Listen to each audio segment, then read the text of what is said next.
L'histoire de la cicatrisation cutanée, c'est un peu l'histoire de l'humanité, l'histoire de la médecine, de la chirurgie. Mais sans vouloir être complètement exhaustif sur chacun de ces sujets, nous allons aborder ensemble certaines étapes de l'évolution des connaissances qui ont jalonné l'histoire de l'humanité depuis l'Égypte antique jusqu'à notre époque. Pourquoi l'Égypte antique? Eh bien parce que avant, c'était la préhistoire, et de cela, nous n'en avons aucune trace écrite. Et puis ensuite, puisque l'Égypte antique nous a fourni, grâce au papyrus de Smith, qui a été traduit en 1930, des témoignages précis d'usage de la médecine et de la chirurgie, qui remontent à pratiquement 2000 ans avant notre ère. Et nous avons donc ainsi une idée de ce que faisaient comme pansement les Égyptiens, qui réalisaient d'ailleurs également un certain nombre d'actes chirurgicaux. Pourquoi cet aperçu historique?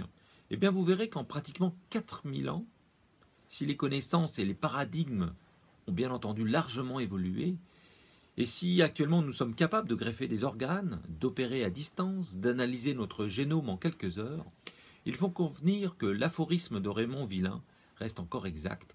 Nous cicatrisons encore, comme notre ancêtre l'Australopithèque. Qu'est-ce qu'un paradigme? Eh bien un paradigme, c'est une manière de voir les choses, un schéma conceptuel qui dépend bien entendu de nous, de vous, mais également de notre entourage, des connaissances auxquelles nous accédons, soit par l'enseignement, soit par des recherches que vous pouvez mener, que nous pouvons mener tous ensemble sur Internet, et également des connaissances auxquelles nous croyons, auxquelles nous nous référons pour expliquer certaines situations particulières, et qui nous permettent finalement de prendre des décisions, et en ce qui nous concerne ici, de soigner une plaie. Quel était le paradigme d'avant l'essor de la civilisation grecque? Celui-ci était largement dominé par les croyances, et finalement à une certaine fatalité quant à l'évolution souvent mortelle de la plaie. À l'époque des grands philosophes grecs, environ 500 ans avant notre ère, eh bien, ceux-ci ont tenté d'expliquer un certain nombre de phénomènes naturels, dont les maladies et les conséquences des plaies notamment, autrement qu'avec des explications divines ou mythologiques. Il faut citer ici Hippocrate, contemporain de Socrate d'ailleurs. Hippocrate a élaboré une théorie basée sur les équilibres de grands éléments, les équilibres des humeurs, lesquels étaient nécessaires à la bien-portance, à la santé. Le déséquilibre de ces humeurs causait la pathologie. On est alors en 500 ans avant Jésus-Christ. Et les observateurs de l'époque ne connaissaient bien entendu ni la circulation sanguine, ni les bactéries, ni le système immunitaire, etc. 4 siècles plus tard, 50 ans avant Jésus-Christ, Celsus, médecin, excellent sémiologiste, analyse et définit les symptômes de l'inflammation, lesquels, vous le verrez, restent encore enseignés à ce jour. Il définit ces 4 critères, la rougeur, l'œdème, la chaleur et la douleur, lesquels vous aideront encore à diagnostiquer une plaie inflammatoire ou un abcès superficiel. 200 ans plus tard, Galien, médecin ayant en charge notamment le soin des gladiateurs, observait que les plaies suppurées pouvaient évoluer favorablement. A l'inverse, de plaies non suppuratives, type gangrène notamment, qui emportaient le blessé rapidement. Il écrit d'ailleurs « Pus bonum et laudabile », le pu est bon et louable. Aujourd'hui même, si la suppuration est crainte, il faut reconnaître qu'elle peut permettre une détertion et une élimination des tissus nécrotiques ou d'un abcès. Et cette étape reste indispensable à la poursuite de la cicatrisation. Quelque part, effectivement, la suppuration peut être effectivement bénéfique. Mais l'on sait actuellement qu'il ne s'agit qu'une étape pas forcément nécessaire et pas toujours recherchée d'ailleurs pour aider à la cicatrisation. Avançons encore un petit peu et reconnaissons que l'on s'est contenté de ce paradigme galiénien pendant pratiquement 1000 ans, jusqu'à la Renaissance, jusqu'au XVe siècle. Même Avicenne, médecin arabe, qui a écrit une immense encyclopédie très détaillée, médicale, appelée le Canon, même l'école italienne, avec sa première faculté de médecine, à Bologne, qui remonte au Moyen-Âge, n'a pas apporté, à ce moment-là, de changement de paradigme radical quant au traitement des plaies. À cette époque, et notamment en Italie, la religion domine très largement les schémas conceptuels de la science, de la médecine, et la dissection est rigoureusement interdite. Et toute remise en cause du dogme religieux pouvait vous envoyer au bûcher. Le VIe siècle voit avec l'apparition des premières armes à feu arriver de nouvelles plaies, à l'évolution dramatique.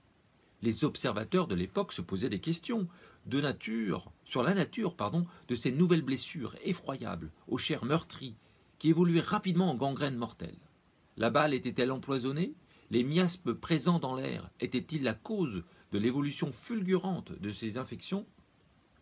Les plaies à l'époque, il faut le rappeler, étaient ébouillantées avec de l'huile, les membres étaient amputés et cautérisés. Certains mettaient du lard, de la thériaque dans les plaies, jusqu'au jour où, au milieu du XVIe siècle, Ambroise Paré, chirurgien sous François Ier, présent sur les champs de bataille, observa que les soldats blessés non ébouillantés par l'huile, qui pouvait manquer par ailleurs, se portaient mieux que leurs congénères, malheureusement traités, eux, à l'huile. Il remarque aussi que les soldats amputés en zone saine, et il fallait trancher dans le vif, guérissaient, à condition de gérer le problème de saignement, alors que ceux amputés en zone nécrotique, infectés, mouraient. Il développe alors la ligature, et quelque part démontre qu'un parage, qu'une hémostase efficace permettent un pourcentage plus élevé de blessés de s'en sortir. À cette époque pré-pasteurienne, tout comme en Égypte antique, la bactérie était un concept inexistant, et je ne vous parle pas d'antibiotiques qui arriveront des siècles plus tard. L'évolution se poursuit, et vous verrez que les choses s'accélèrent. Au XVIIe siècle, la circulation sanguine est découverte par William Harvey, grâce aux dissections. 100 ans plus tard, la première appendicectomie est réalisée. Nous sommes alors en 1736 avec Claudius Aimant. Un siècle plus tard, Semmelweis découvre l'importance de l'hygiène et du lavage des mains, qui peuvent être vecteurs d'infections nosocomiales, notamment en gynéco-obstétrique. Mais il faudra encore 20 ans pour que Lister développe l'asepsie chirurgicale, et il faudra attendre encore les découvertes du monde microbiologique, notamment avec Koch, et puis en France avec Pasteur. Koch a découvert le bacille de la tuberculose. Et donc, comprendre que l'existence de ce monde microbiologique et bactérien, invisible jusqu'à maintenant, révélait et expliquait un certain nombre d'évolutions défavorables de plaies. Ainsi, avant Pasteur, les plaies se surinfectaient soit par une volonté divine, soit par des miasmes contenus dans l'air, et après Pasteur, les plaies se surinfectaient avec la présence de bactéries. L'ennemi était alors identifié, restait à s'organiser pour lutter contre lui. Chemin faisant, il faudra encore 40 ans pour que le premier antibiotique soit découvert, presque par hasard, par Alexandre Fleming en 1928. Et il faudra attendre encore 20 ans pour que ces antibiotiques soient commercialisés à la suite d'un long processus d'industrialisation. Nous sommes alors à la fin de la Deuxième Guerre mondiale. Nous sommes au XXe siècle, c'est-à-dire hier. Et après l'avènement de ces antibiotiques, lesquels constituent une avancée majeure dans la lutte des infections, apparaîtront de nouveaux paradigmes. D'une part, la prise en compte de l'évolution et l'adaptation des bactéries avec l'émergence des résistances, et d'autre part, une prise de conscience d'une nécessaire rationalité dans la prescription des antibiotiques, mais également des antiseptiques, lesquels peuvent avoir un impact, pas toujours favorable, sur la cicatrisation. Ainsi, en 5000 ans, si les connaissances ont évolué de manière spectaculaire et de manière presque géométrique, de plus en plus rapidement, il faut aussi avoir en mémoire qu'encore actuellement, les différentes étapes de la cicatrisation cutanée impliquent une gestion de l'hémostase, puis de la détertion, c'est-à-dire du parage, du nettoyage de la plaie, en préservant les capacités locales, sans adjuvant antiseptique et en améliorant les cofacteurs propices à la cicatrisation. Tout ceci sans entraîner de résistance aux antibiotiques, certains germes, peu virulents, pouvant alors devenir extrêmement virulents à la suite de ces résistances. L'avenir devra donc s'attacher à lutter contre les résistances de certaines bactéries qui mutent en bactéries pathogènes, devra également continuer de promouvoir la lutte contre les infections nosocomiales en insistant encore et toujours sur des mesures basiques de soins, d'abord la propreté des mains des soignants, mais également il faudra replacer le patient au centre des préoccupations en s'attachant à lui expliquer, à l'aider en gérant ensemble les cofacteurs impliqués dans la cicatrisation pour lui permettre de guérir sa plaie.